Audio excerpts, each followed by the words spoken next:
Hello, this is Joe Sonona with Sonona Speaks Seminars, and this is Coffee Talk with the listing pros in real estate. And my guest this week is Dan Gandee from eXp Realty.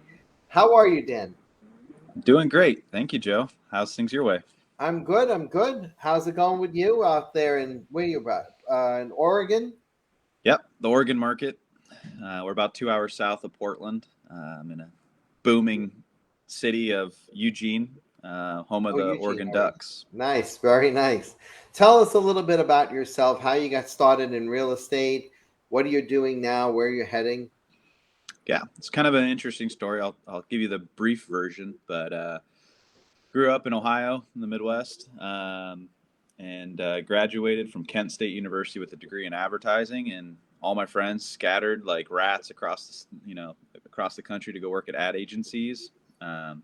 And it wasn't for me. I was just like, I don't know if I want to do the big city thing, or I don't know what it was actually, but I was always attracted to construction, homes, landscape services and design. And so I just stayed put for about a year, saved up some money, worked as an estimator. And then finally, like 2008 hit, and I was like, oh man, I got to get out of here. This is like doomsday. And I don't know if anybody knows or familiar with like the Rust Belt, but in '08, I mean, if you were in real estate, it was either feast or famine, and Mm. most people were not in a good spot. So, and especially on the construction end. So I basically put my dog in my car and with no job, drove to Silicon Valley, San Jose, California, and moved in with a friend and slept on a couch for 6 months. Wow. And I ended up just getting lucky and landed a job with a pretty well-known landscape architect who had done a lot of projects in Pebble Beach and had owned several different wholesale nurseries. And that kind of just parlayed into me meeting a lot of contractors. And with a lot of contractors, parlayed into me meeting a lot of real estate agents. And so I was kind of in that sphere, and started to build a construction company with a few other partners. And that blew up. This was like post recession, I say tech bubble boom 2.0, Facebook, Google, all of those companies. Mm. And construction company went into seven figures, 8 or 9 crews.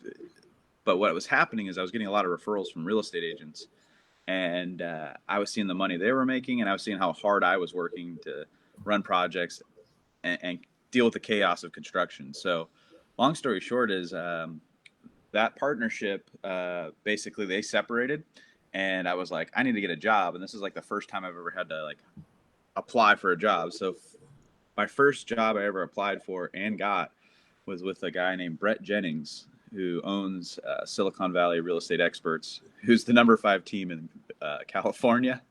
And I was his director of operations and marketing. And that's really where I got my feet wet. Wow. I saw high production real estate, luxury sales, development, fix and flips. We were doing a lot of different things. We had our hands in many buckets. And, I did that for nearly a year, and then kind of bounced around. I was living in Santa Cruz, and my wife was working at UCSC, and we're like, hey, let's try something new. And so she got a job up here in Eugene, Oregon, and I just had a brief stint of sales in different areas and traveled most of the country. And then I was like, hey, I want to settle down, have kids, and that's when I was doing some consulting for a real estate technology company who builds IDX websites, marketing, direct mail, landing pages, and I started working with them. And I was really like employee number 3, um, behind the 2 partners, and that has grown in the last 3 to 4 or 5 years to we have like 12 to 15 employees in multiple countries. We have hundreds of clients, and in all of that, I started in customer success. So the story will make sense. The majority of our clients were in the top 1% in the country. And so I had come from a top brokerage, and now I'm doing marketing for some of the best agents in the country. Some of our clients have done 120, 130 million as an individual agent. Wow. And I saw everything they were doing, the direct mail they were sending out, the social media that they were interacting in, the videos they were shooting, because we were all interconnected to this. And so my company was like, hey, you should get your license and start testing all of our products. and be like our brand ambassador. And I was like, you know, maybe it's time to do this. So that's really not how I got into this business, just to make this really short. I got in this business because I'm also an investor, and I had an agent lose me a deal because when I requested the investment property addendum and all the paperwork, uh, they didn't negotiate to get that paperwork, and my lender dropped the deal. They wouldn't fund the deal after I had it in contract. Um, and so, combination of tech company asking me to get my license and investment deal go bad, I went, studied for like 6 to 8 months, got my license, started a team. Now it's me and my business partner. We're about 10, 15 deals into the brokerage side, and because of my marketing experience, I have hundreds of leads. So I'm starting to recruit, retain buyers agents, and I'm going to start building that out with multiple teams um, throughout Oregon. How So long have that's you my been goal. a realtor? I think I've been a realtor for a year and 3 months. Congratulations on your success. Thank you. That's amazing. No, it's amazing. Now, it's funny when we do these coffee talks, and this is a listing tool show to review, to Yeah. learn, if somebody new in the business is coming in, or someone who's experienced like myself comes in and wants to learn a little bit of a secret sauce from another agent. I always tell people, look at the story of the beginning, the intro, and the story is incredible, and your side, your biography, and how you evolved from that couch to what you're doing now. And I'm just sitting there. I mean, and one of the questions I always I'll ask you. You're the first guest I ever asked you this. I ever asked of a guest. This is the question I want. Do you think back on that first experience, getting into that car, to now, and say, who is that person, and where you are now, and do you always look back and say, that was a real humbling experience for you? It was. To be honest, guys, like I tell this to everybody, is my parents were not for it, right? Like I come from a pretty tight knit Italian family who it Oh, doesn't you want, too? yeah, that doesn't want their kid to, leave with no job and live Right. somewhere that's not a secured, residential um, option, and take risks, right? Like My everybody is, mom, when I became a real estate agent, or I decided to go into real estate full time because I was a teacher for like a brief stint, in the New York City public school system. But my mom says, "How will you eat? How will you get your next meal?" I mean, like that's all she could think of was like, "How am I going to eat?" Meaning, yeah. how am I going to make a living at a real estate agent? What are you kidding me? How you get? And I always say, Mom, I'm discovering a little, just as a part timer, I discovered this, that in our business, in our industry, there's always somebody who wants to give you a meal. Yeah. Right? So That's so true. I will never go hungry in this business because there's always somebody who wants to take you out for lunch, but there's that old school Italian background, that works its magic, or tries to work its magic into a guilt phase, like, why real estate, for Pete's sakes, why, and it's been a very rewarding career, for me, and it's certainly, a triumph for you from that last drive that you took, Yeah. with your dog. And I'm sitting there going, oh, I was listening to stuff, I'm going, oh my God, what does he think now, as opposed to, like, did you think you would never get off that couch? I did. Right? It Were you was going through probably a lot one. of personal or mental struggle? Yeah, it was. To be very honest, it was like one of the lowest points of my life because I had this mentality that it was like cold winter in '08, like super depressing, like dreary weather. In You know how it is. California? No, this is in Ohio, like Oh, before I moved. Ohio. Yeah, yeah. Dreary, very dreary. Yeah, it was just dreary, cold, like, and I remember it was like one of the coldest winters ever. And I remember asking myself, like, I'm done growing here, and if I don't like if I don't transplant myself to somewhere else, like it's going to go in a bad direction. And I know Ricky talks about it a lot with like, hey, like drinking and drugs and all this. And that's where I was. I was like, if I don't get out of here, like this is not going to be a good equation. So Right. when I finally moved out there, I think, and everybody needs to experience this because there's a lot of people in real estate and nothing to their success, but their parents were in real estate or somebody was in real estate and they just like got their opportunity and it just kind of made sense and everything fell into place. But when I moved out to San Jose, it was either fail or work as hard as you possibly can to get a job, start saving money, start to establish yourself. And now the most expensive market in all of California, it was more expensive than LA at that time. Um, and as things just developed and kind of came to fruition, I really realized that if you don't have those moments in life where you're like, hey, I need to change something, and if I don't take a massive risk or a massive sacrifice, I'm only going to be the person that I allow myself to be limited to be. And I think that's the that's the lesson I tell Right. everybody. Right. And I think there's a lot to be said for that courage, and that having the courage to leave one state and going to another. I haven't had that privilege other than investing in another state. But Yep. we've all been down in the dumps. We've all seen the triumphs and the peaks and the valleys, as we call them, right? And the roller coasters. I always tell my wife, I don't need to go to Great Adventure. I'm on a great adventure. Yeah. So I'm sitting there, I go into haunted houses, free falls, and if I crash through a basement or fall down the stairs, that's my free fall.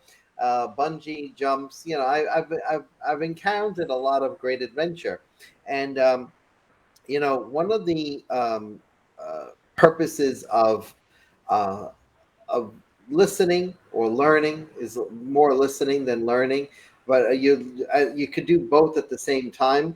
But at the same time, you wonder what is somebody's secret sauce to their success. Mm-hmm. You have a secret sauce in your listings, in your real estate career. Yep. What is it? It is, and I tell this people. I just had a listing that I just signed up. I'm actually going to an open house that my first open house since COVID is happening today. Yay! Um, but really, when I go up against some of the most experienced listing agents, I'm talking like sold 2, 3, 400 homes in my market. There's a couple things I tell people. When you're listing a property, it comes down to three things: uh, price, performance, and promotion. And the things that I really knock out of the park is promotion and performance. And one of the first certifications I got was a real estate negotiation expert. And from my investment career of just buying properties, fixing and flipping, multifamily, and everything else that we've been doing, negotiation, getting the best deal for my clients, and then being able to promote. With this listing that I have in the next 2 hours, I've done pretty much an email newsletter to 5,000 brokers. I have 3 different Facebook campaigns going. One for the open house that's promoting people to get to there. Another one for lead generation for more buyers for me to throw them over to my lender. And then I did a coming soon phase. I did pictures and drone. Like the list goes on. But I think where most people get into a cookie cutter mentality of listing properties, I have Liftoff Agent, my tech company, and I literally just hand them my property and I say, run with the performance plan. And here's my budget. And I think the biggest secret sauce to this is reinvesting every commission dollar, because I don't live and breathe just off commissions. I take literally like 20% of every commission and I put it right back into marketing budget, right back into the business. And I was taught very early on by a gentleman I think he's at 116 million this year. He said, make enough to survive, but every cent after that goes right back into the business for the first 5 years. And he goes, I guarantee you that compounding effect of opportunities, relationship, you'll watch your CRM start to grow. You'll start to see, more and more vendors and contractors wanting to work with you. and your system gets more efficient. And so my secret sauce is that experience of working with top level agents and then being able to integrate and take all the little things that I've seen them do, mix it up into a blender and say, hey, here's my Yeah. smoothie for your Yeah. property. It's true. It's absolutely true because I've done the same thing here in New York, and just associating myself with the top people and seeing how they run their businesses and mimicking or trying to mimic what they do. I know I'll never be that person. I'll never Yeah. be, there's a guy in Colorado, an agent and also a friend of mine, who has done over 50 million in productivity this year. Wow. And he has a plane now. He charters his own plane. And, yeah, he's only 26 years old, and the kid is living life to the fullest and making moves. And he charters that plane and he takes it from Colorado to Florida. And I think he's starting a whole big buzz in the industry itself. And he sells resort homes in Colorado in the ski resort, and Good. absolutely a wonderful a human being. But at the same time, I am learning what top pros do in this business and having fun associating with them because you just see, like yourself, you just see how people are living, and you want to just fly out there, spend the day with them, and Mhm. learn. And I'll be like uh, right behind you, just taking notes and and like, okay, so he said this. Oh yes, this is a good nugget. Yep. And that leads into a question that I ask a lot on this show, which is, if you could speak to somebody getting into the business, being that you've been in the business now a year in the trenches, almost 2 years, what would your advice be to a brand new agent as to how to start? Yeah. And I get this question all the time, especially with recruiting, um, and bringing on team members. I think the number one thing that people need to realize is that this business is lead generation. Gary Keller says it in the Red Book, right? He's like, you don't have to reinvent the wheel completely, but if you understand lead generation is the core of your business, both relationships, building a farm, creating more opportunities of referrals from the business that you're doing, and then never stop meeting people, growing your network of people that you want to work with. I think the number one thing that set me apart is that I was well connected in the investor community. And I literally had investors who don't even like agents, like me, and say, hey, like I've been buying properties with so and so for 15 years, but I'm kind of like done with it. Let's go buy a property together. Let me see your process. And then they go through that process and they're like, whoa, client experience, like transparency, communication, process is all dialed. Like you have everything like mapped out. And what I'm trying to tell a new agent is that you can't just focus on being an agent and going through the motions and Right. doing a deal and a deal and a deal. You need to create a business. You need to have a buy side process, a sell side process. You need to have a listing kit. You need to have how and when do you network with people each week, and you time block in your calendar. What tech tools do I not use right when I'm starting so I don't burn through all of my capital? What tech tools do I need to have in the first 6 months to a year that are going to allow me to leverage and be able to build quicker? And I think one of the things that I do really well is that I vet a lot of tech tools or lead generation services, and because I've worked in Well, this industry, I've seen a lot of snake oil. So do you find that the new agent is lacking tech? Like I yes, do, I see a lot of agents out there, whether they're young, whether they're older, doesn't matter anymore to me. I see a lot of people who are technologically, I don't know, disabled, it they don't want to get adapt to new technology, or they don't know how to use the technology, yeah. and me included. But I'm more open minded to use it because I know that from looking at others, who have not used it are out of the business, but and they're so thick headed about using that technology. But new agents, what should they be doing? How do they start? How do they begin other than lead generation? I think Is there another component to this lead generation? there is, well, like Ricky says, the phone. Um, Mm. Talking to people, sharing with people, carrying your business cards with people. I think literally it's not about being cheesy or overextending what you do onto people, but I think one thing I do really well is meshing with people, telling them what I do, and if there's ever anything that can ever help them with. And it's like continually, you yourself is a walking billboard. If you just walk around and go to the grocery store and the post office and you never talk about real estate, no one knows you do real estate.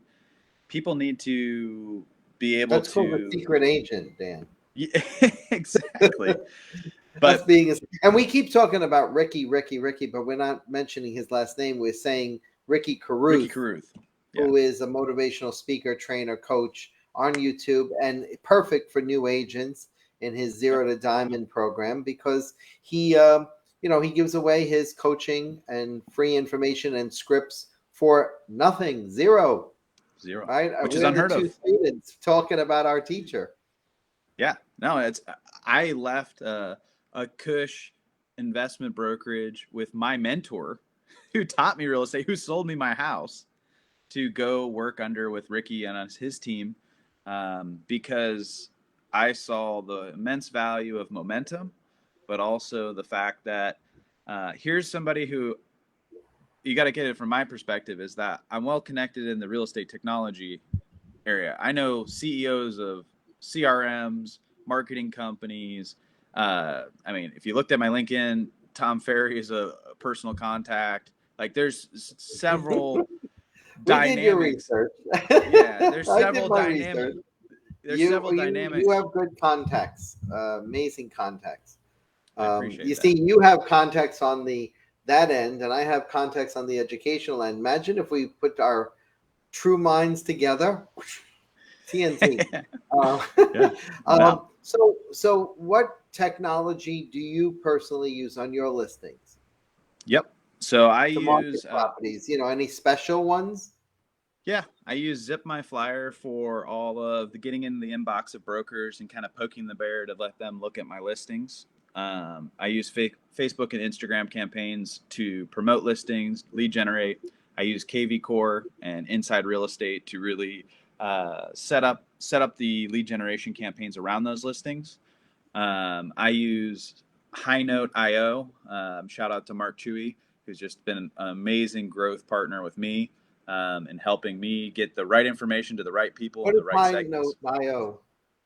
So High Note is essentially what I call an extension of your website presence, but also an extension of your process. So say I want to recruit an agent to my brokerage. I have a presentation that's built out, that's very clear, that I can send and drop in a link to a text or email them. But when it comes to submitting an offer, I put my disclosures, the purchase and sale agreement, the proof of funds, a picture of the house.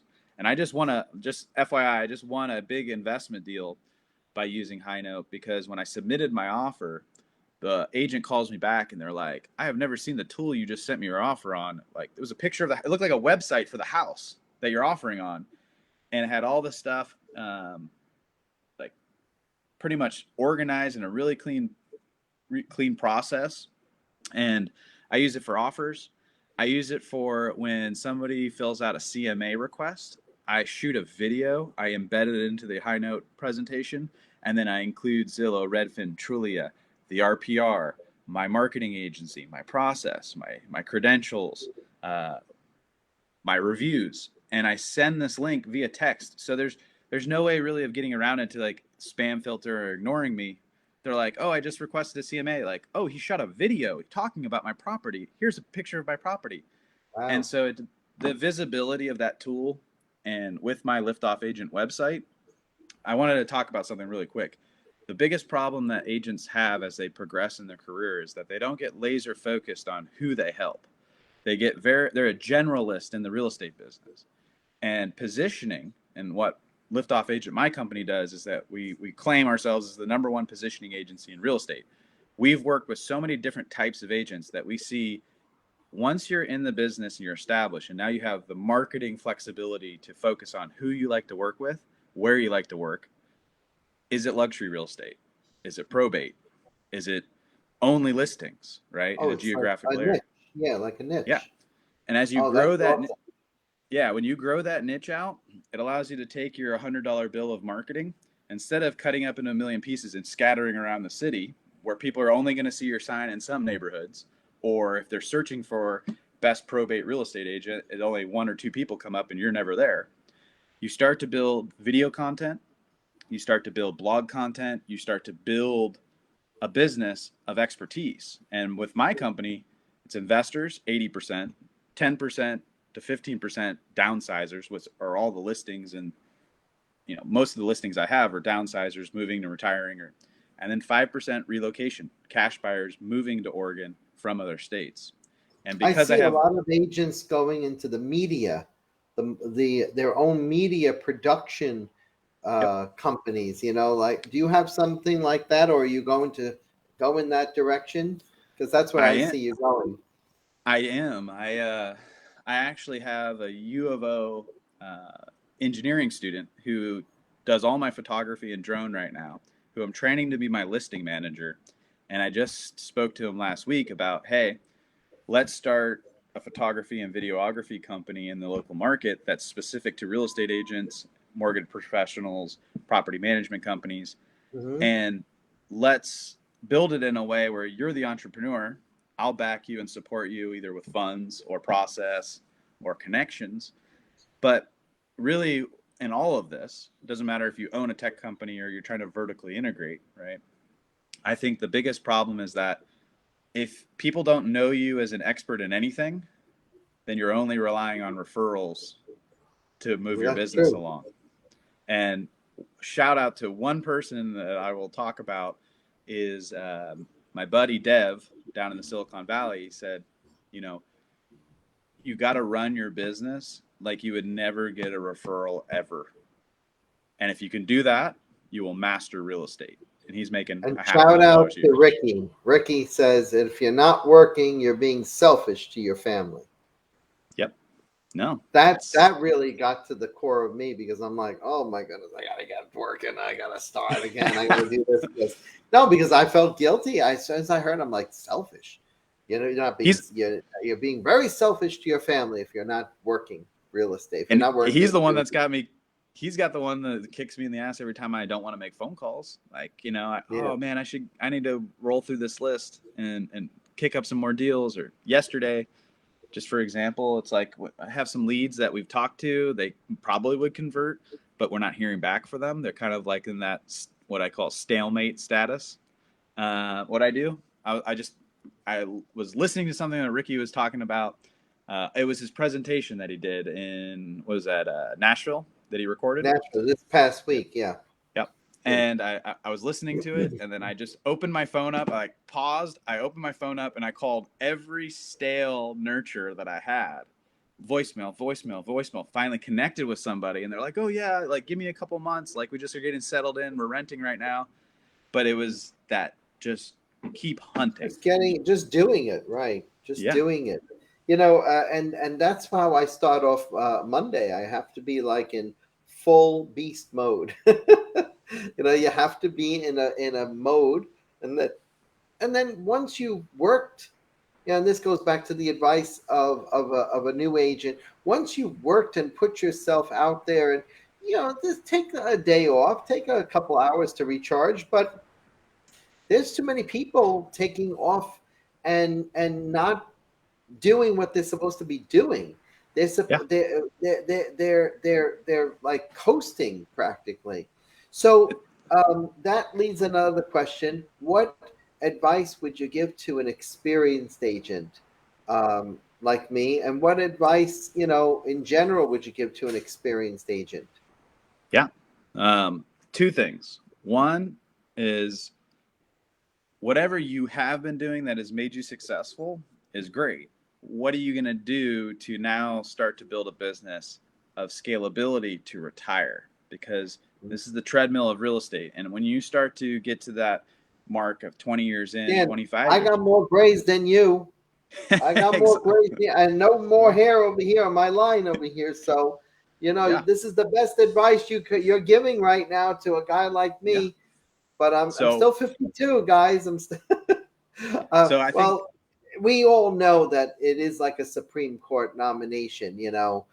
When you're getting into our field, you're pretty much there until you're dead. So go ahead. I didn't mean to interrupt you, no, but I just wanted to preface that by saying to all you people out there that have entered the real estate business or experience like me that you don't have to die in this business.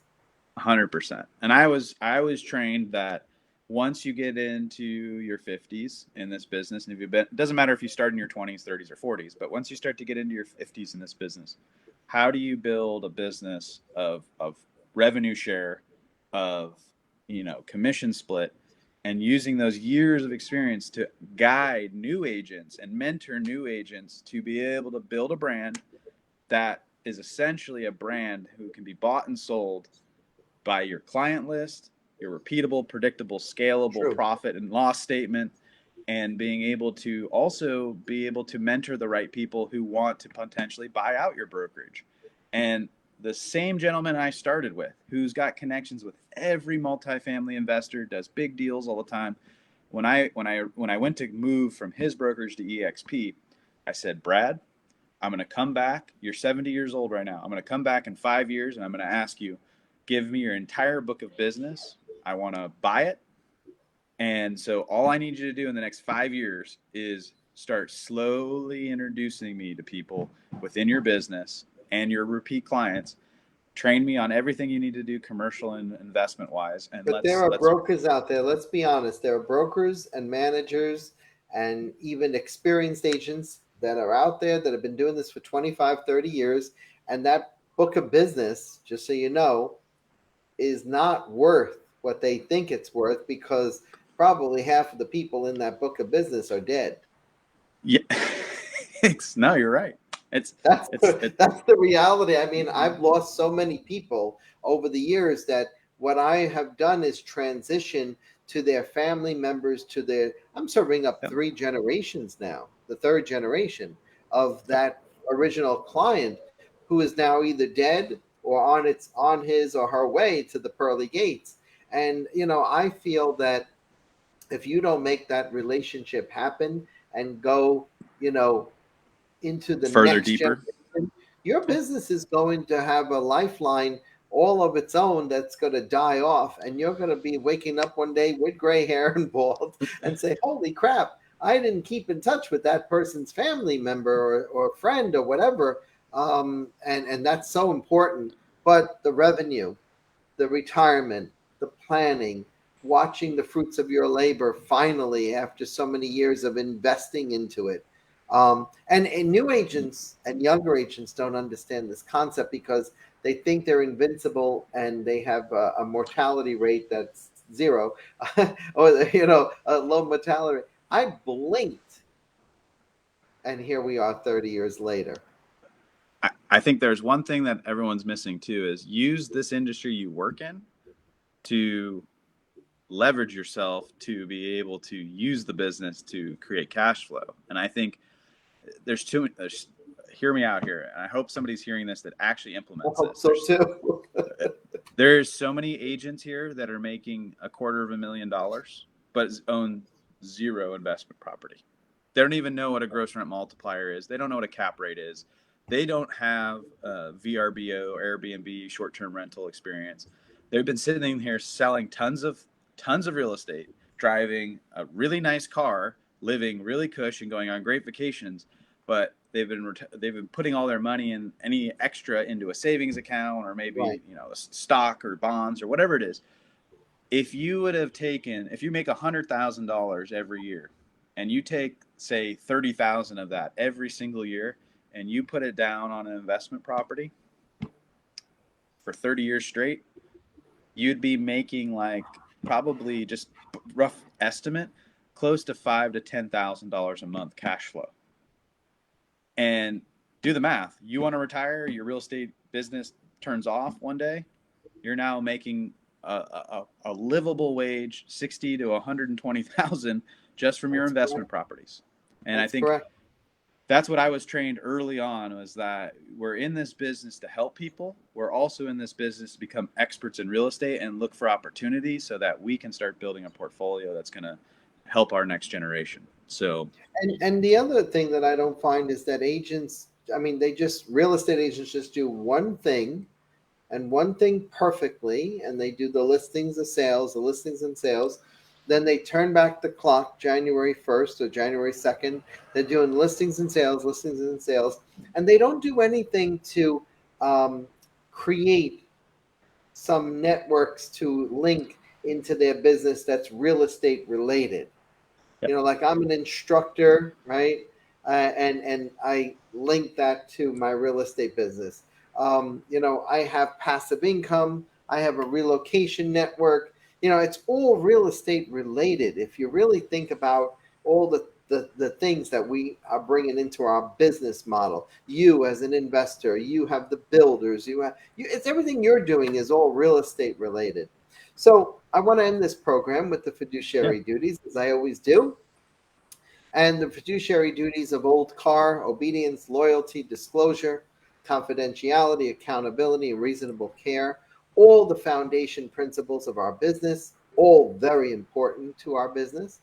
But there's one of those that stand out in any agent's mind, and it's probably one of the favorites. And I know they're all important, but if you had to pick one, which one would you pick, Dan Gandee, and why?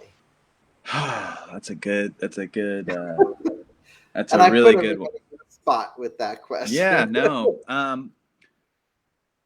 I think the reasonable care and That's basically it. That's it. uh, Just one. just one. Okay, so I want Just to one. talk about this really quick. There's the fiduciary responsibility you have to your clients, right? And then there's the fiduciary responsibility you have to the industry.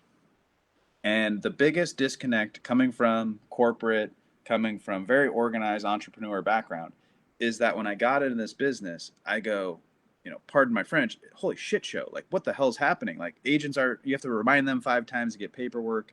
Your clients decide to go on vacation and like not do any DocuSign. Like, there's this expectation that when you enter a real estate deal, both from that adversary side and your own client side, the reasonable care that we as a really good agent is to play coach, is to play guider, bus driver, and we're trying to move that transaction along. But this is what I see lender issues, title and escrow issues, where they get so busy, that level of care starts to just fall out the window. So you're trying to hold the deal together, and your clients are like, "What the heck's the problem?" And they're looking at you like it's your problem. But I just think in this industry, what needs to be improved, and there needs to be a standard of, is all the ancillary vendors that connect into this agent client relationship. I've noticed that you can select and move around from title company to title company, or lender to lender to lender to lender. But when it's on the opposite end of the deal, you have no control of that. If you're the buyer's agent in my state, the listing agent chooses the escrow company. If you're the listing agent and the buyer brings their lender, you're emailing all the time. When's close date? When's this going to get funded? Like, and because there's a lot of money being made and there's a lot of high production volume, I've noticed the bar of reasonable care and just professionalism has just continually gone down and down and down. And if you read any of my reviews from my clients, they said Dan's bar never went down, it went up. And a lot of the agents that I work with, finally, when the deal closes, I've had literally have them email or call me and say, "Hey, you're so on it, and you so reminded me when I'm slacking." And I said, it's the principal broker mentality in my head Right. that if I don't if I don't lead my client to the end of the deal and reach our goal, there's no error, or there's no margin of error that I can allow. And Right. I've seen so many deals just fall off because people get busy. So take that, It's the agents. truth. Like, It's the truth. It's the yeah, truth. It is. And that's the God's honest truth of what's going on in those ancillary relationships. I say to them, mortgage, attorneys. We're an attorney state here. Yeah. Title.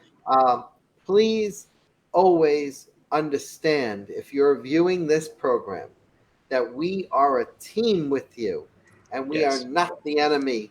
We are a team that has to work together, and that wheel has to continually turn. And Yep. on that note, I want to thank you for being my guest, Dan Gandee, this week on Yeah. Coffee Talk with the Listing Pros in Real Estate. This is Joe Sonona, Sonona Speaks Seminars, and my guest this week was Dan Gandee from eXp Realty. Thank you so much for being my guest. It was a This has pleasure. been awesome. It's been awesome. Thank you, Joe. Have a good day. You too. Take care.